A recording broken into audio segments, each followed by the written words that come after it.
Lendemain d'exploration avec l'équipe du Sénégal en terre anglaise et Thomas Tuchel, il a le seum. À quel point battre l'Angleterre signifiait quelque chose pour eux? Ça veut dire quoi?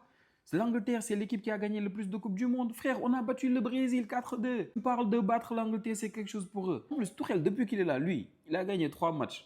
Albanie, Latvia et Andorre. Il prend pas de but. Et depuis, il pensait qu'il était trop fort. C'est quoi? Il pensait que l'Angleterre, c'était l'équipe à battre. Mais pardon, c'est juste que tu nous as sortis à la Coupe du Monde. Tu n'étais même pas là. De toute façon, et après, là, on vient, on te trouve chez toi, à Nottingham Forest, on te tape. Et tu nous dis non, c'est que c'est-à-dire, c'est la première équipe africaine qui bat l'Angleterre de toute l'histoire. Tuchel, il est en train de refuser à Pape Thiaw, qui est un entraîneur qui a moins d'expérience que Tuchel, c'est même pas les mêmes niveaux, de célébrer son premier match référence avec cette équipe nationale. C'est bon, Pape Thiaw, tu regardes ce match-là, tu sais ce qu'il veut faire. Tuchel, c'est ça qu'il veut lui reprocher, mais c'est terrible. Sinon, moi, je ne suis pas le genre à aimer dire, ouais, qu'est-ce que je vous avais dit, mais qu'est-ce que je vous avais dit ici?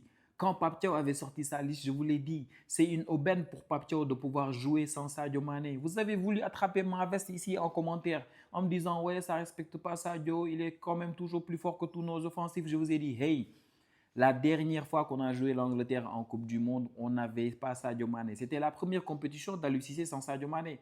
Et vous avez vu comment on l'a vécu. Aliou Cissé, il ne pouvait pas tester l'équipe sans Sadio Mané avant ça. Sadio, il ne se blessait pas beaucoup. Il ne se blesse toujours pas beaucoup, on touche du bois d'ailleurs. Et là, on a cette occasion-là, cette opportunité-là. C'était à saisir. On va vers une CAN qui sera peut-être la dernière de Sadio Mané, on ne sait pas.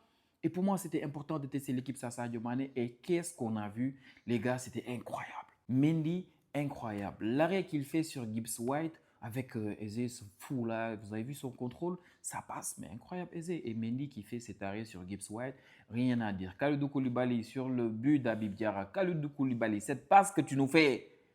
Gana fait la même chose, même sur le premier but, la passe qu'il fait à Jackson qui dévie bien pour Ismaël Sarr, mais c'est exceptionnel cette équipe.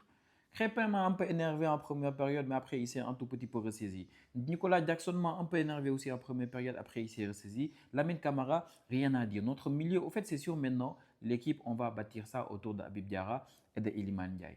C'est tout. Iliman Ndiaye, rien à dire, incroyable. C'est pas le même Iliman Ndiaye qu'on avait à la Coupe du Monde contre l'Angleterre en 2022. C'est pas le même Iliman Ndiaye. Il a pris du galon, le boy. C'est fini. Il fait un match taille patron. Il peut déjà à présent même être le patron de cette équipe s'il veut. Incroyable. Tu n'as rien à reprocher au Sénégal là aujourd'hui collectivement. Ismaël Sarr a été top. Toute l'équipe. Sur le côté gauche, El Hadj Malick Diouf.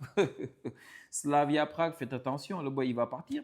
Il va partir. Hier, il a déposé son CV à Nottingham Forest. Ils vont tous le vouloir maintenant. Maintenant, j'ai une question, les gars. Est-ce que vous pensez que c'est suffisant pour vraiment penser que le Sénégal peut être favori à la CAN ou bien c'est trop tôt, il ne faut pas s'enflammer? Donnez-moi vos avis.